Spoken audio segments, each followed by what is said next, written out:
Welcome to டுக்கி mom's kitchen. இந்த மாதிரி வீடியோ நிறைய பேர் லைக் பண்ணுறீங்க, நியூஸ் வச்சு பார்த்து தெரிஞ்சுக்கிட்டேன். நிறைய பேர் சப்ஸ்கிரைப் பண்ணாமையும் பார்க்குறீங்கன்னும் போது ரொம்ப வருத்தமாக இருக்குது. சப்ஸ்கிரைப் பண்ணிவிட்டு பார்த்தீங்கன்னா ரொம்பவே சந்தோஷமாக இருக்கும்.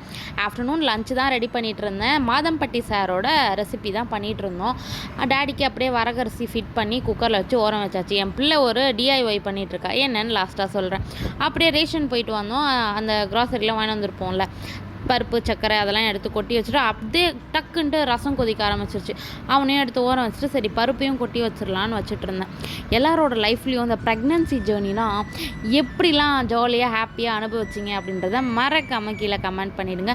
கமெண்ட் பாக்ஸ் ஆஃப் பண்ணியிருக்கு அப்படின்னா மறக்காமல் எனக்கு டிஎம் பண்ணிடுங்க, நான் அதை சரி பண்ணிக்கிறேன். நிறைய ஃப்ரெண்ட்ஸும் சொல்லியிருக்கீங்க, ரொம்ப சந்தோஷமாக இருக்குது. இந்த ப்ரெக்னென்சி ஜேர்னியை பற்றி ஏன் பேசினேன்னா, என் லைஃப்பில் வந்து அது ரெண்டுமே ரொம்பவே எனக்கு ரொம்ப கஷ்டமாக இருந்தது. பயத்துலேயே போயிட்டு இருந்த மாதிரி இருந்தது. ஏமா அப்படி சொல்கிறீங்க அப்படின்னிங்கன்னா, ஃபர்ஸ்ட் டே வந்து எக்ஸ்பெக்டேஷன் வச்சுட்டாங்க பையன் தான் அப்படின்ட்டு.